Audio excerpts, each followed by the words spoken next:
And we're coming down in 3, 2, 1. All right, Trevor, thanks for taking time out of your spring training regimen. I was just watching you and Carlos work out back, and your training regimen is getting a lot of attention, the SI article and everything. We saw you before your game the other day with the electrodes on. You go out and you throw 3 innings in your first spring training game, which is usually not the case, 1 inning and you're out. Take me through how this came about and why it's working so well for you, and obviously other teams might be taking a look at this. Yeah, I think it all starts, so my process is very simple, and it's been the same process my entire career. Now what I do specifically changes as my body changes, as the times change and my needs change, but the process is very simple. It's be an accurate self-evaluator. Where am I right now? And sometimes that means having difficult conversations with yourself and saying, I'm not very good at this. I need to be okay with the fact that I'm not good at it right now. So once you know exactly where you are, then design out in your head exactly where you want to be. If I could be 100% perfect, like what does that look like to me? How hard do I throw? How good's my command? How are my pitches? Like what do they move like? How do I recover? Like, all this different stuff. So I design out, I evaluate where I am, and I design out exactly where I want to be. And then it's just a very simple process of like, okay, well, I'm good at these 2 things that translate, but I'm not very good at this 3rd thing. Let me figure out how to work on that. And I just go to work on it. I spend a bunch of hours, a bunch of time researching, a bunch of time actually doing mundane stuff to make myself better at that specific skill. And so basically everything that you see me doing is to contribute to that. Whether it's like the electrodes that you mentioned, transcranial direct current stimulation. It's to activate the center of the brain that contributes to skill development, and actually helps build in new skills, to remember new skills. So it just increases your neuroplasticity for about an hour and a half after you use it. So basically on any days I'm doing skill development, bullpen, game, anything like that, I try to use that to increase, or to decrease the learning curve, expedite the skill development process. How did you find out about this? I have a TENS unit for muscles, tendonitis, use that and you crank it up and the muscles, you see them twitch and everything, but I've never heard of it for brain stimulation. Where did you find out about this? So I keep my ear to a lot of different areas of baseball and research and stuff like that. I don't have time to do it all myself, but I consult with a bunch of different people around the nation that are specialized in one specific area. So they're constantly doing research in that specific area. So when there's something new that comes out, or new interesting bit of research, they send it to me. I look it over and decide, hey, I think that could help me, or this one isn't for me. And so that's how my routine kind of evolves over the years, is I consult with people that I trust in all these different areas that are really big into research and learning and continuing to grow. So that's people like Alan Jager, who's been really big on long toss and mental game stuff. Actually, in working with him, I was able to teach myself how to sleep a lot better at night. I used to have trouble staying awake at night, and I couldn't fall asleep, but now I can fall asleep within 5 to 10 minutes of laying down in bed. So that's been super beneficial. I need that. You gotta tell me about that, man. Yeah. As you get older, it gets worse. Yeah, I'm not looking forward to it. So stuff like that, consulting with Dynamic Sports Training in Houston, Lee Fiocchi and Kevin Poppy, they're always looking into new strength training stuff, how to recover better. So one of the main things I do for recovery is it's called accelerated arm recovery. And Lee Fiocchi is the one that designed it. He's now the strength coach for the Angels. But I started working with him back in 2011, and it was a huge thing for recovering after a start. So I added that in back in 2011. And basically just stuff like that. Driveline baseball, I work with a lot. Bob Keys at Biokinetics 3D. He's the one that digitizes all my biomechanics, so I can really keep track of exactly how my body's moving and stuff like that. So I collect a bunch of data. I probably track 30 to 40 different metrics on myself every single day. Wow. So that I have a solid statistical base to understand this is where I'm off, and this is where I can get better, or I just didn't have it today, but everything is in line. Let's stick with the process. So it gives you a really solid roadmap of what you're doing and how to continue doing it well. I've got to be upfront and honest with you. When you came here and you were doing all your specific things, your training and all that, I'm thinking, well, who's this young pitcher that wants to deviate from what teams want to do? Who's he to tell them what to do? But you believed in yourself. You've stuck with it. You've won me over with the shoulder tube that you've used, and we see that more now, and everything that you're doing here. How was there that belief in yourself to stick with what you thought was best for you versus Arizona, obviously didn't like it, they traded you. Here they were more flexible with it, and now it seems like maybe they want to use some of it as well. Yeah, I mean, I've seen a lot of the things that I've been doing have now trickled in to the system, and some of them are organizational policies now, some of them are specific players use and whatnot. I was the first person in baseball to have an Edgertronic high-speed camera back in 2013, I think, or 14 or something like that. And now, 20 organizations have them, and we have 6 or 8 of them, and people are using them for pitch design and stuff like that. I have a pitch design video up on my YouTube channel from 2013, that I was doing. So it's one of my main things in baseball is like I want to move the sport forward. I want to move training forward. I want to move analytics forward. I want to move media forward. I want to move all these different things because I see inefficiencies in things. I think that's one of the things that makes me as good as I can be in my process. Is like I'm very good at looking at myself and saying, okay, here's an inefficiency. I need to work on this. Here's an inefficiency. Here's an inefficiency. And so that rolls over into other areas of baseball. And so I look at like spring training. I see like a bunch of inefficiencies. Why are spring training games at 1 o'clock in the afternoon when we are getting ready to play season games at 7 o'clock, right? And just like little things like this, it's like where you ask the question, like, I wonder why that is, and then you start talking to people, and they're like, I don't really have a good answer. It's just kind of always how it's been done. Like that's not an excuse to continue doing it that way. If there's a better way to do it, you should do it a better way. I don't mean to interrupt, but it's funny. We talked to Tito yesterday, and we were talking to him about why players that are drafted in the NBA and the NFL, it only takes them a year or 3 years to play at the big league level. Right. Whereas in baseball, when a player's drafted in the middle of a baseball season, you don't see him for maybe 4, 5, 6 years. He was talking about some of the things that needs to change, as well as the spring training habits, like you said, with the 7 o'clock. There are a few 7 o'clock starts, but that's it. They're all in the afternoon. So again, this is thinking outside the box and wanting to get answers as to why. Right. Yeah, exactly. I was just having a conversation today. Like all the guys here get cleats sent to them, but they're a specific model of cleat. Why are players who are being paid? Look what Manny Machado just got, right? $300 million for 10 years. So that's a huge investment by the team. But he might be going out there and wearing shoes that are just a custom, or not even a custom fit for his foot, right? Just little things like that. There's so many different inefficiencies all around that because I see those and I identify them and I try to work on them and correct them and find better ways to do it, I spend a lot of time researching. I spend a lot of time in training and thinking about baseball and how to make myself better and trying to do everything from a statistical knowledge base. And so then I'm very confident in my methods because I have data behind why I do them, why it works, how my body responds to it, and stuff like that.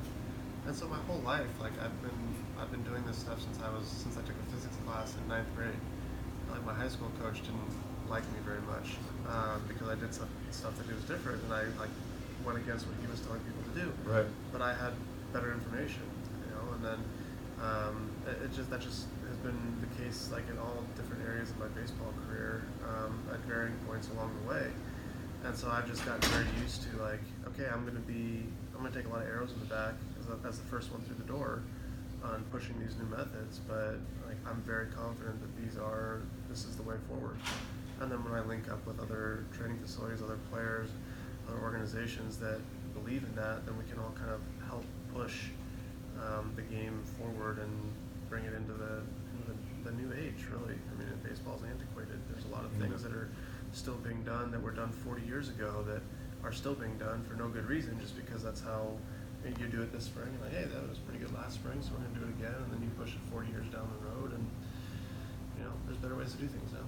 How gratifying is it for you that you're right on most of this, and the people that were questioning you were wrong, or do you not look at it that way? You're just happy that you're moving forward, and other players and teams in baseball is accepting it as well? I don't care who's right. I really don't. If I'm wrong, I'm perfectly fine being wrong. I look at myself in baseball, I'm bad at these things. I have no problem being wrong or being bad. I want to get it right. And so if I have the best information then I want that to be used. And if someone else has the best information and can present to me a case as to why it's the best information, I'm going to use that. Okay. I'll give them credit. I mean, we just talked earlier, like all these people that I consult with, like I don't come up with everything on my own, you know? But I consult with people who are experts in their area and are experts in learning and are trying to continually improve and find new ways and better ways to enhance their processes. And so I accumulate a lot of information that I can use for myself personally, but then I can also distribute to teammates and to coaches and to organizations and to kids. I talk to kids all the time on Instagram and Twitter about, like, they send me mechanics and I look over those and say, hey, you're doing this or this. And, I try to share my knowledge base. That's why I have my website, BauerOutage.com. I got a bunch of baseball videos up there, just going through my daily routines and trying to talk about different subjects. I'm hoping to have a lot more of those out this year through my media company, and basically opening up like players and their personalities and their resources to fans and stuff like that to help like market the game. I mean, baseball's average fan age is like in the 50s. And all the three other major sports are in the mid-20s. So if you play that out 30 years, like where does that leave the game? And we're not recruiting new fans. And so there's better ways to do media. There's better ways to do promotion. And so I started a company, Momentum Films, and it's watch_momentum on social media if you guys want to follow us. But Did we see where you were mic'd up the other Yeah. day in the game? We watched that video last night. yeah, so that's one of the things that we want to do is, and that's all through my media company, is trying to promote the players and their personalities. We had a piece on Leonis Martin and what he went through last year. I went down to Florida and talked to him and trying to help tell his story so fans can understand, like, hey man, he's not just, it's not like he was weak and he didn't want to play. Like, Right. this man basically was dead, and Cleveland Clinic like saved him and kept him alive. He doesn't remember 2 weeks of his life.